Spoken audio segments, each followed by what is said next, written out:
पंजाब और हरियाणा जो मुख्य रूप से सिर्फ कृषि पे आधारित है, तो वहाँ पे इन सब चीज़ों को लेकर जो कृषि बिल आ रहे हैं, इन सब चीज़ों को लेकर एक मुखर विरोध है। तो धान जो पंजाब में बिका न्यूनतम समर्थन मूल्य पे, वो 18 रुपये 25 पैसे का, और अगर वही चीज़ अगर आप बिहार में देखेंगे तो यहाँ पे MSP नहीं है, यहाँ पे मंडियाँ नहीं है, तो यहाँ पे आप 600 रुपये से लेकर 1000 तक आप यहाँ पे धान बिकता है। दुनिया में, देश में तमाम जो सबसे बड़े मुद्दे होते हैं वो सड़कों पे ही हल होते हैं। सरकार इस दहशत में है कि कहीं ये अगर और लंबा चल गया तो उसकी गद्दी के लिए खतरा बन जाएगा। इस कृषि बिल का कोई रास्ता है नहीं जब तक ये कृषि बिल वापस नहीं होगा। इसी तरीके से बैठे रहेंगे, हमारा ऐसे आंदोलन चलता रहेगा। अगर आप हिंदू राष्ट्र की बात कर दे रहे हैं तो ये भी संविधान विरोधी है। खालिस्तान की जो मांग कर रहे हैं वो भी संविधान विरोधी है। तो आप दोनों लोग संविधान विरोधी हैं।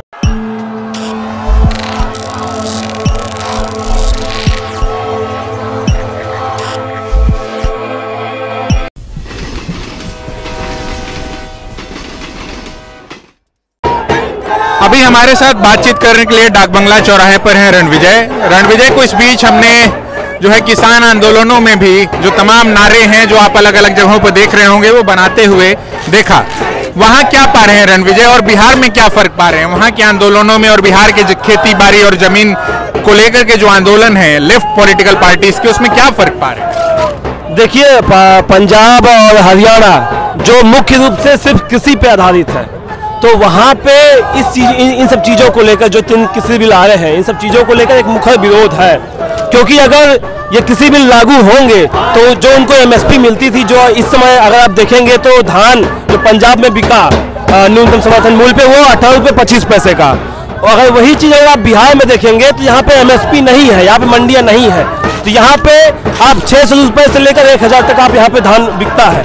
तो यही एक अंतर है बिहार के किसानों में और पंजाब के किसानों में। क्योंकि पंजाब के किसान अगर उसकी खेती गई तो वो पूरी तरीके से सड़क पे आ जाएगा। इसीलिए पूरा बिहार, पूरा पंजाब, हरियाणा आज अपने किसानी के लिए, अपनी खेती के लिए आज खड़ा हुआ है। सरकार जिस तरीके से, मोदी सरकार खास तौर से जिस तरीके से रिजिड रहती है अपने तमाम सवालों को लेकर के, अपने तमाम जो कदम वो बढ़ा देती है उसको लेकर के, आप क्या इस गतिरोध को टूटता हुआ देखते हैं?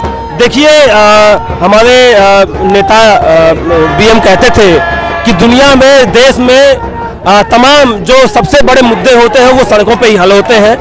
और इस समय जब आप देख रहे हैं कि पूरा दिल्ली के पूरे कनेक्शन काट दिए गए हैं, रोडें जाम कर दी गई हैं, और सरकार इस दहशत में है कि कहीं ये अगर और लंबा चल गया तो उसकी गद्दी के लिए खतरा बन जाएगा। इसलिए वो बार बार जो है वार्ता की कोशिश कर रही है और चाहती है कि कोई एक रास्ता निकाल ले। लेकिन इस कृषि बिल का कोई रास्ता है नहीं जब तक ये कृषि बिल वापस नहीं होगा।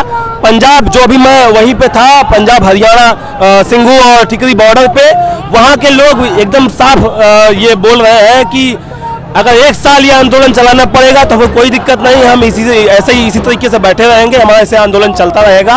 और सरकार जब तक ये माफी न मांगे बिना किसानों से पूछे हुए, जो ये कृषि बिल किसानों के ऊपर थोप दिया गया बिना बहस के द्वारा, तो ये बिल्कुल नहीं माना जाएगा और इन तीनों कृषि बिलों को वापस लिया जाना चाहिए।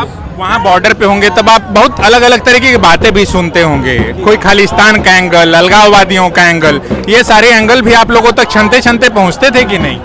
जी बिल्कुल, ये सब चीज़ें जिन लोगों के माध्यम से पहुँचती है वो लोग, देखिए आजकल वो देश में हिंदू राष्ट्र बनाने की एक कोशिश कर रहे हैं। हिंदुस्तान तो तमाम कल्चरों का, तमाम जो है धर्मों का एक समन्वय है, एक जो है यहाँ पे हर जाति, हर धर्म का एक समन्वय है। लेकिन जब ये आप हिंदू राष्ट्र की जब बात कर रहे होते हैं तो आप जो है खालिस्तान की डिमांड को, जो मतलब जो लोग हैं, जो वहाँ पे मुझे दिखा नहीं कि जो है कोई खालिस्तान की डिमांड भी कर रहा था। लेकिन अगर आप हिंदू राष्ट्र की बात कर दे रहे हैं तो ये भी संविधान विरोधी है। खालिस्तान की जो मांग कर रहे हैं वो भी संविधान विरोधी है। तो आप दोनों लोग संविधान विरोधी हैं। बिल्कुल, बहुत शुक्रिया।